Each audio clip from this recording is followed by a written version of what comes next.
Happy spooky.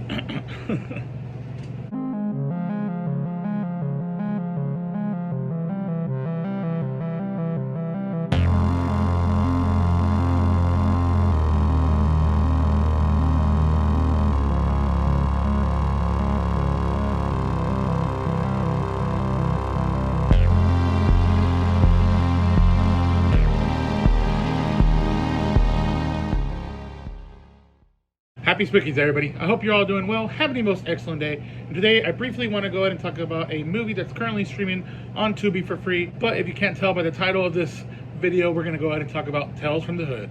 Let's roll, man. In this neighborhood is a house where souls never rest.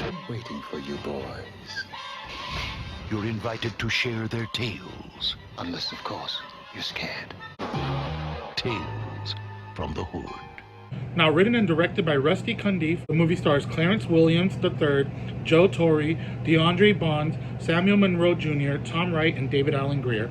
This is an anthology horror movie, and it's all about these three gang members who one night they somehow find out that this mortician at this morgue has come across these drugs that were found, and he's going to sell them. And once they get in there, they're told like 3 or 4 different stories. Now, if you're not familiar with anthologies, it's usually there's a main story, and then there's a few stories, and then there's a story to wrap it all up. I'm also going to say this right now, spoilers if you haven't seen the movie, because I'll probably get into the ending.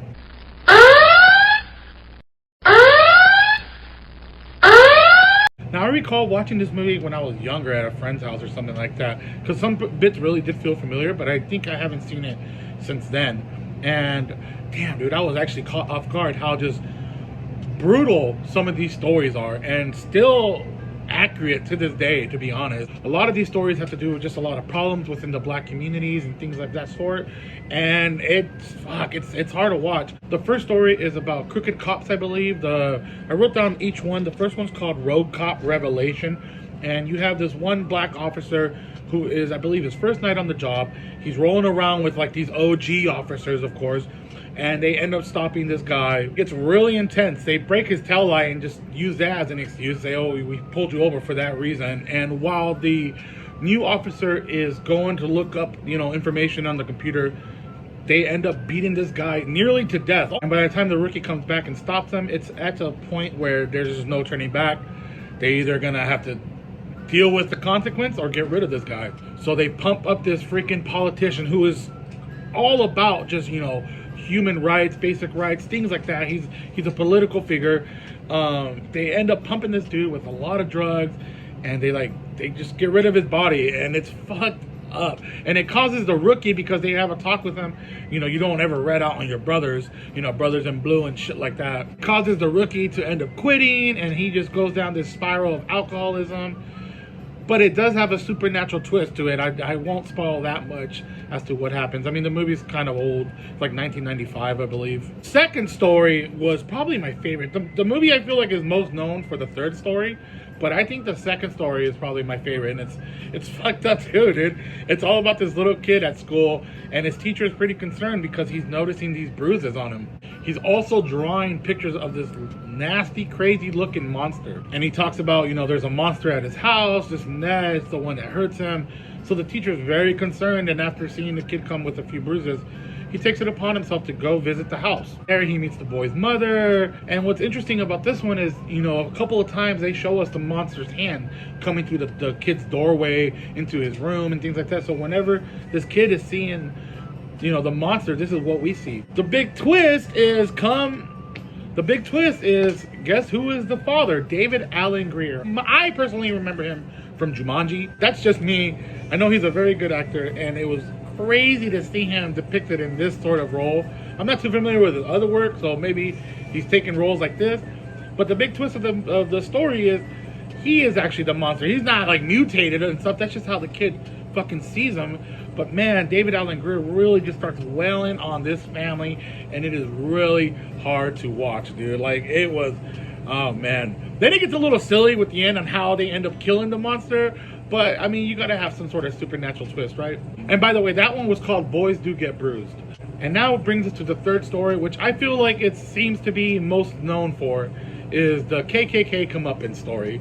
And it's all about this politician guy who is just some racist motherfucker, and he's running for like senator or some shit like that. He's like an ex Klan member, I believe.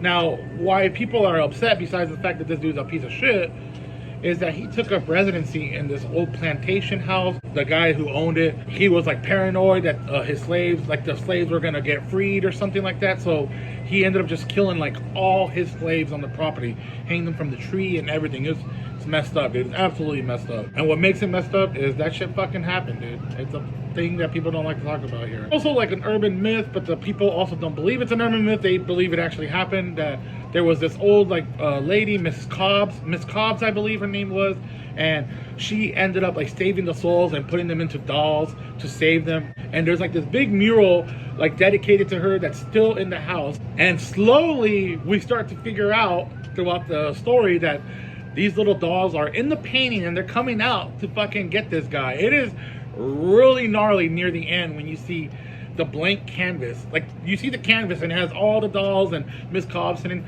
but throughout the story, they start being blank, like figures in there, because the dolls are popping out to come get this dude. There is a fantastic shot of this dude just backing up into the room, and by this, he's already just seen the most unbelievable shit you can imagine. And the canvas is completely blank except for Miss Cobbs on there. And it was just awesome ending to this dude. Now the fourth story is the wrap up of everything. We have the main story going on with these drug dealers or gang members, whatever they are. They're trying to buy drugs, and Mr. Sims just keeps telling story after story, and they keep getting agitated. But they come across another body in the morgue, and they kind of brush it off like they don't know who he is. And we get the story about this dude, and it's basic. The guy in the casket, he did a drive-by on some people. Then they retaliated, and right before they were gonna gun him down, the police came and saved him. But of course, since he killed the first guy, he gets sent to jail. 4 years later, there's like a rehabilitation sort of program going on, and it's super shady science shit. Like, they're gonna basically do some Clockwork Orange stuff to this guy. It's fucked up. They stick like tubes through his nose, and they show him images of, I believe, like actual lynchings paired along gang violence and things like that. They put him in a cell next to like some straight up racist dude, but he's like, you know what, I kill all your people, but let me ask you a question. The people you killed, what color were they? You're like no different than me, man. It's fucking wild. The fourth story is probably, I want to say, the darkest, because they're trying to rehabilitate this dude by showing him, I'm assuming showing him like, you know, lynchings and gang violence are the same thing. You're the same as these people. You're just killing your own brothers. Now, what's interesting about this one, to me, I got a sort of sense that it could be an angel. I don't know. Something's trying to give him a second shot, as long as he owns up to the shit that he's done throughout his life. And he doesn't want to take no responsibility. He's, no matter what, thinking about himself. And the scientist lady's there during the last test, and she's like, I'm giving you a chance of redemption. And it ends with him just like yelling, I don't give a damn, I don't give a damn. And he's back on the street, and we're back at the very beginning, right when he's bleeding out. But instead of the cops coming, he actually gets gunned down by the 3 main gang members that we're following throughout this night. The ending to this was so good, because you get Mr. Sims, and he's just like, oh, motherfuckers, you're in hell. And it's just this very like operatic music. They see themselves in caskets.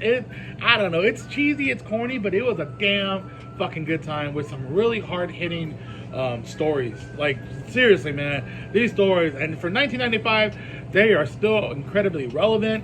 That first one, especially with the cop beatings, is absolutely relevant right now, man. It's fucked up. Anyways, I'm gonna go ahead and shut up. As you can see, I'm at work. I hope you've enjoyed this little quick breakdown of this movie. Shut up, Freddy. Happy Spookies.